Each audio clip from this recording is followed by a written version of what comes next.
बाथौ शिव धोरोम हान्जा जोंनि बाथौ शिव धोरोम हान्जानि गुरु बाबा साबि नबीन ब्रह्म तीर्थ बेनि 118 बोसोरसालिया जन्म दिबस फालिनायाव दिनै जोंनि बे बालाजान थिनालि निजोम गामियाव खुंनाय फोरबोआव आं दिनै सामि नबीन ब्रह्म तीर्थनि जिउ खौरांखौ फंनैसो जोङो बुहुमनि गेजेराव फोसावनो मोननो थाखाय आङो गिबियाव मानगोनां सांबादिक बिथांमोनखौ धन्यबाद होबाय साबायखर खालामनाय जाबाय आरो जा हायो फंनैसो बुंनो थाखाय आं गसंनाय जाबाय। सामि नबीन ब्रह्म तीर्थआ सासे ध्यान सिद्धि जानाय महापुरुष होननानै बुङो। जेब्लानाखि बुहुमाव धोरोमा ग्लानि जायो, धोरोमनि नीतिफ्रा जोबस्रांलाङो, उसुर भाब जायो, अब्ला इसोरा गावनो स्वयं जुगे जुगे जेरै अबतार जानानै धोरोमखौ संस्कार एबा संस्थापना खालामो, तद्रुप बेबादिनो सामि नबीन ब्रह्म तीर्थआ दिनै इसोरनि दैथायहरजानायाव जोनोम जानानै दिनै जोनोम मोननानै बिथाङा 118 बोसोर दिनैसिम जानायाव बिथाङा गावनि मावनाय कर्मआव धोरोमजोंनो दैदेनलांदोंमोन, धोरोमजोंनो बियो गेलेलांदोंमोन, ध्यान धारणा तपस्या सिद्धिजों बियो दैदेनदोंमोन।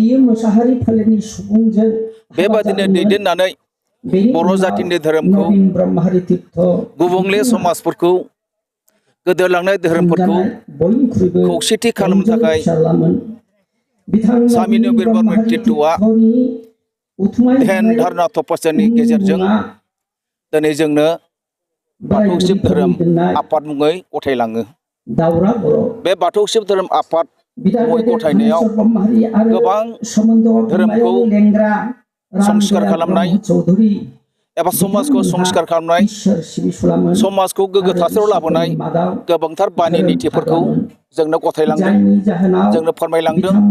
बिथांनि माखासे गालांनाया समाजनि थाखाय जोबोद गोथार मोनसे निष्ठायै दैदेननाय मोनसे बानि दं। जातिया खौसे जानांगौ, खौसे नङाबा जातिया थांना थानो हाया। जों मोनसे धोरोमनि खान्थिजों थाङोब्लासो जों धोरोमखौ खौसेथि लाबोनो हायो। जेरै गुबुन गुबुन धोरोमफोरखौ नाय, मोनसे दिक्षानि लाइनजों फैयोब्लासो धोरोमा खौसेथि जायो। जायनाव गुरु गैया बे धोरोमा माखासे गेजेर खन्द एबा जोबथारनायाव फलद फलद जानानै थाङो।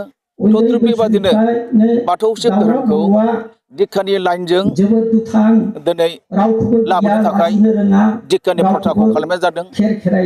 दिक्षा होनानै आसाम, मंगल, नेपालाव दाब दाब भक्तफोरखौ फेहेरबोनो हाबाय। गोबां भक्तफोर दङ जोंनि बाथौ शिव धोरोम आफादाव। नाथाय बिथांनि माखासे धोरोम दैदेनलांनायाव गावनि आयु जोबनानै थांनायाव माखासे धोरोमखौ रैखा खालामनो थाखाय, समाजफोरखौ फोसाबनो थाखाय, जातिखौ धोरोमखौ रैखा खालामनो थाखाय बिथाङा माखासे गावनि बिबानखौ गथायलांदों।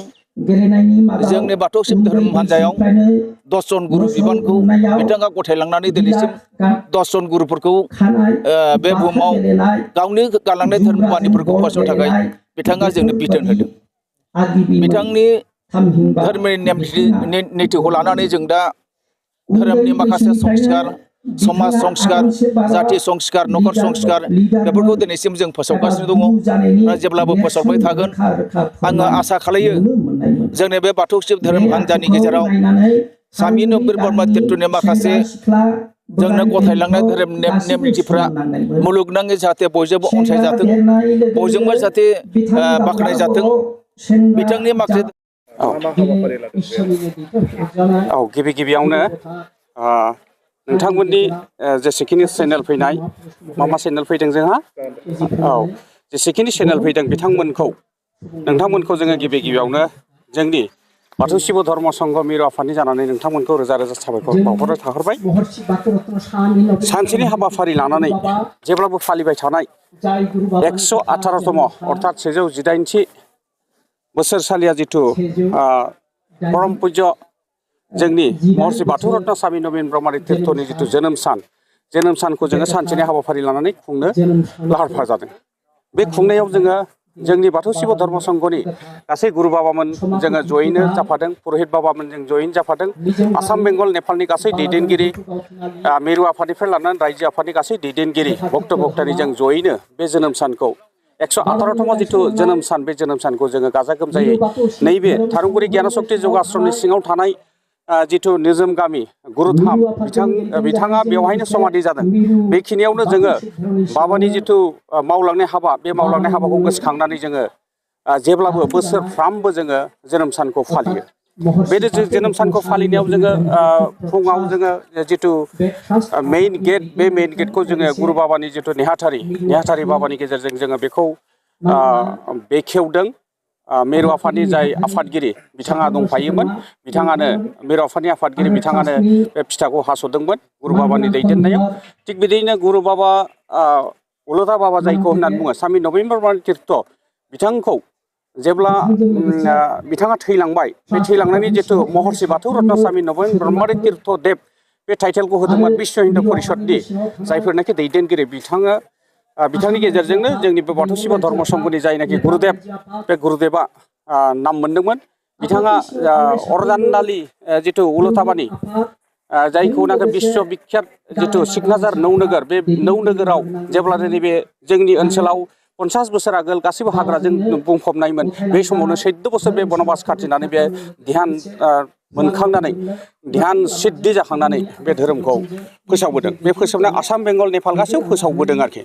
दा बिथाङानो बे बाथौ शिब धर्म संघ नामखौ, बिमुंखौ होनानै जोंखौ बे धोरोमखौ देश बिदेशाव फोसावनो थाखाय जोंनो खाबु होदों।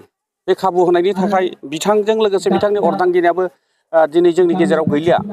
बिथां सानैनि गुरुदेब बिमा आरो गुरु बिफाजों लोगोसे गुरु बिमा सानैबो समाधि स्थल दंखायो। बेयावनो बेहाय जोङो दहाय गोसोखांबाय, बिथांमोनखौ गोसोखांनानै जोङो महान जयगाहुतिबो जों होखांबाय। महान जयगाहुति होखांनानै महर्षि बाथौ रत्न स्वामी नबीन ब्रह्म तीर्थ ट्रास्ट कमिटि, बे ट्रास्ट कमिटिजों दिनैनि नैबे हाबाफारिया दैदेनजादों। दिनैनि कर्मखौ बिथांमोनानो स्पन्सर खालामनानै जोंनि बे उल्था बाबानि जिथु जोनोम सान, 118तम जोनोम सान, बेनि जिथु फाइनान्स पार्टखौ जोंहा ट्रास्ट कमिटियानो बेखौ होनानै बे सानसेनि हाबाफारिखौ जोङो खालामफुंदों। जोङो दिनैनि बे जिथु कर्मनि गेजेराव, दिन जरा कर्मनि गेजेराव जोङो बे गुरु ध्यान, गुरुखौ ध्यान खालामबासो जोङो सासे एकदम गोसोआव सान्थिजों लोगोसे बेमार आजार गैयै एकदम सान्थि परिबेस, गावजों लोगोसे बयखौबो मोजां बुजिफुंनो हानाय जिथु स्थिति, बे स्थितिखौ जोङो जिहेतु मोनो, बेनि थाखायनो जोङो गुरुदेबखौ जोङो खुलुमबाय। गुरु बाबाखौ दिनै बे खुलुमनायाव जोंनि गुरुनिनो आफादगिरि मानगोनां तुलेश्वर नार्जारि बिथाङा दैदेनदोंमोन। बेजों लोगोसे नेहाथारि गुरुदेब रबिचरन नार्जारि बिथाङाबो बे हाबाफारिखौ दैदेननायाव बाहागो लाफादोंमोन। जोंहा गुरुनि नेहाथारि मानगोनां रबिचरन नार्जारि बिथाङा वेस्ट बेंगलनि तुतुरि होननाय शाखानि बिथाङावनो बे वेस्ट बेंगलाव थायो बिथाङा। बेनिफ्राय फैनानै फुङावनो मैयानिफ्रायनो फैनानै नै दिनैनि बे सानसेनि हाबाफारियाव बिथाङा बाहागो लागासिनो दङ। जोङो खावलायगोन, नैबे जोङो दिनैनि नैबे जिथु जोनोम सान जिथु खुंनाय, बे जोनोम सान खुंनायनि गेजेरजों जोङो बुहुमाव जेरैबो सान्थि परिबेस जाथों, बेनो जोंनि थाखाय कामना। बयबो जाहाथे जोङो मोजाङै एखे सुरजों, मानसि माहारिया बयबो जोंनो एक, जोंनि थाखाय जाहाथे खुनु मोनसे जिब जिबिया थैनाङा, बेनि थाखायनो जोंनि बे खावलायनाय। गुरुदेबा जोंखौ जोङो मोजां सान्थि परिबेस लाखिनो थाखाय, जोङो देहा निरोगि जानो थाखाय जानाय लोंनायनि फारसेबो एकदम स्ट्रिक्ट डिसिसन लानांगौ होननानै फैदों।